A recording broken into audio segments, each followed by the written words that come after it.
Greetings everyone, Hotfix 29.5.7 is live on PC. DE have noted that even though 2020 is coming to a close, they have stated that as the days progress towards the launch of the upcoming Necramech in regular missions update, which will include the new Warframe Levos, they will continue to review Necramech changes and fixes based on community feedback, and that if you come across new issues after this hotfix, make sure to let them know in the thread.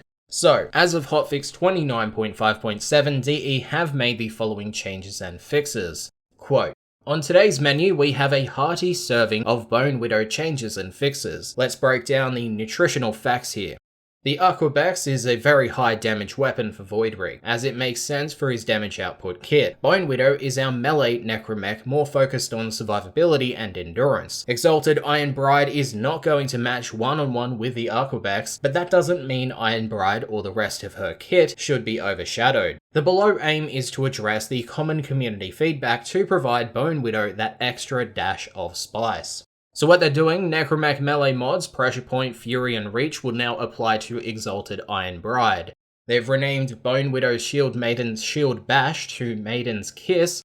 They reduced Bonewidow's Maiden Kiss to cost 15 energy. Bonewidow's Meat Hook thrown enemies now have a 100% status chance. The Meat Hook now drains a percent of the target's max health versus flat damage, with a note that when the target is thrown, the damage dealt is a percentage of the target's current health. Both of these changes help to scale the Meat Hook with varying enemy levels.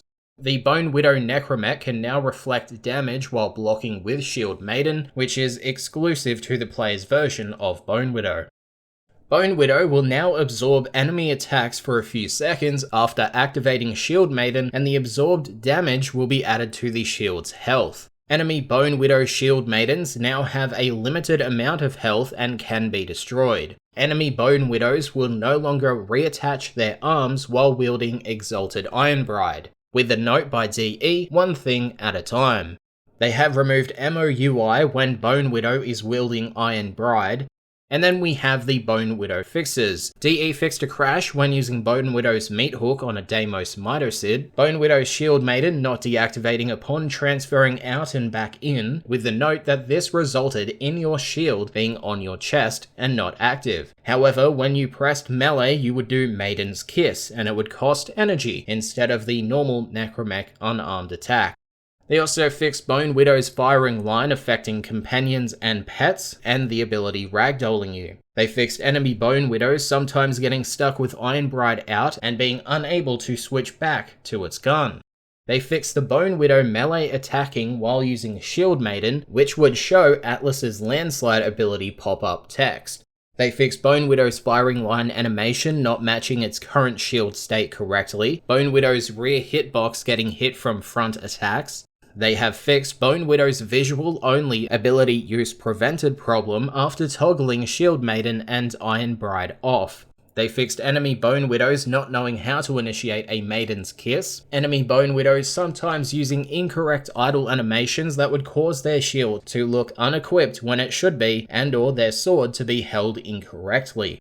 They fixed enemy Bonewidows periodically playing the Shield Maiden unequip animation during a melee attack combo, Bonewidow's Shield Maiden not deactivating after redeploying or transferring in and out, but still bashing with the shield instead of normal melee. DE have noted that this also fixes a related issue where Iron Bride would only execute the first attack in its combo chain instead of the full loop. They fixed an issue with Bonewidow's Shield Maiden blocking bounds becoming very small when attacking, and this was causing Bonewidow to take damage instead of the shield.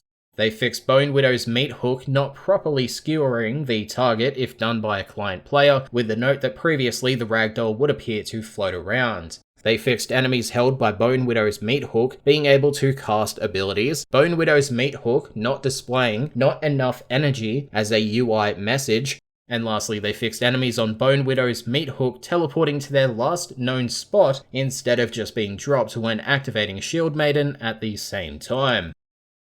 Now for the Voidrig changes and fixes, DE have doubled the enemy Voidrig recovery animation time to allow a longer opportunity window to shoot the weak spots. They fixed Voidrig's Necraweb ability press to throw tooltip remaining on screen after transferring out, and Voidrig's Necraweb canister floating in the air, and the tooltip lingering if the canister isn't topped within a minute. For general Necramech changes and fixes, firing your gun while hovering as a Necramech is now considered to be in an aiming state, meaning mods like Critical Focus and Marked Target will apply again. They fixed, again, client Necramechs losing gained affinity if the host migrated, with the note that we had originally fixed this when it regressed with Hotfix 29.5.7, our apologies. Enemy Necramechs, those being Voidrig and Bonewidow, will now rotate their body to indicate that it is about to slide towards you. And DE have adjusted Necramech's desired spacing between players to avoid sometimes standing right on top of you. For the fixes, DE have fixed operators appearing invisible and floating after exiting your Necramech as the operator for the second time as a client. Fixed cases where both the Voidrig and Bonewidow wouldn't attack with its currently equipped weapon. Warframe stats displaying incorrect values in the arsenal when equipping a Necramech, and they fixed Necramech weapons getting stuck continuously firing after dashing while shooting. For DirectX12 changes and fixes, DE fixed a crash on launch when using DirectX12 with older Windows 10 versions, and they improved DirectX12 mode stability with potential crashes related to GPU particles being fixed. Optimizations, DE improved the frame rate consistency when using automatic VSync, and for the game's overall changes, you can now build kitguns at farther in the Necrolist, and guild, provide, or title your kitgun. They have extended the context action range of the bait console when grabbing the key during an isolation vault bounty to help prevent sliding past it or standing on top of it. Little blue Necramech and little blue Warframe helmet icons now mark your Necramech and Warframe respectively on the minimap when not being controlled, in order to aid in loss prevention. They reduced Necros' Soul Punch area of effect physics impulse, so it no longer launches enemies across the solar system. They improved stability with third-party overlays and injection tools, that being Steam Overlay, OBS, Discord, FPS counters, etc. Improvements to Corpus ship level navigation were made where AI could get stuck. Running out of Railjack boost stamina will now clear the boost state to address boost not recharging once depleted. Lastly, they lowered Zaku's Grasp of Lock ability sounds. For the game's overall fixes, DE fixed being able to equip both the primed Fulmination and Fulmination at the same time. They had noted in a previous announcement post that this was going to be coming in the future and that it was just a launch bug. They also fixed a crash when interacting with the crystal to begin the Nihil boss fight.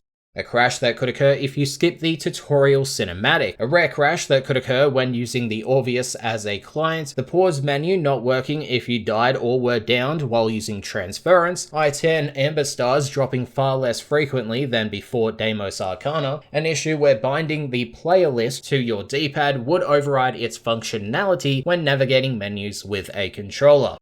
They fixed rare issues with an inability to trade a Riven mod with the plus 30 Riven mod slots from Mastery rank 30. They fixed an issue where the whole screen would be black if you quickly skip the fly-in cinematic during the Heart of Deimos quest, with a note that it may have affected other scenarios in which you load into the Cambion Drift as well. They fixed players not being able to join your public mission if you're waiting on the navigation star chart for players to join your squad on either the Cambion Drift or Orb Valis nodes. They fixed losing full chat functionality after defeating Nihil, an inability to use or cancel any abilities or use operators after casting Revenant's Dance Macabre and getting knocked down or attempting to ledge grab during its animation.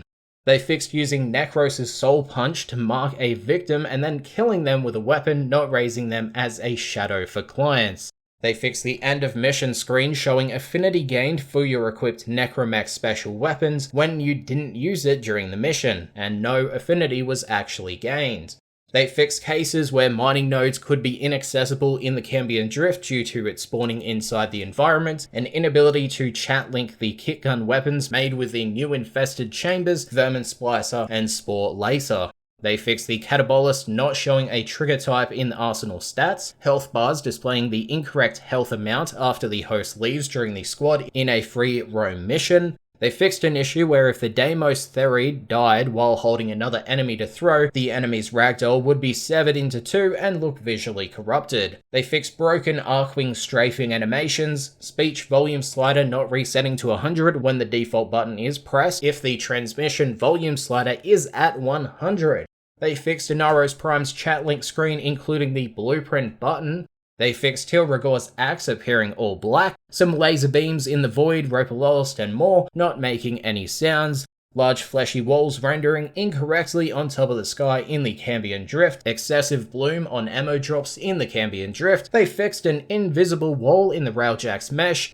They fixed a wrong exit prompt when attempting to exit the Necrolist Capturer scene, a script error when trying to auto-install on the Ak Bronco Prime if you also have the Dam Zav Vardi mod, a script error when casting numerous Warframe abilities, and lastly for Hotfix 29.5.7, they fixed a script error related to the rare item and resource UI pop-up. A lot of fixes both to the overall game and Necramech. Thanks for watching, and I'll see you guys next time.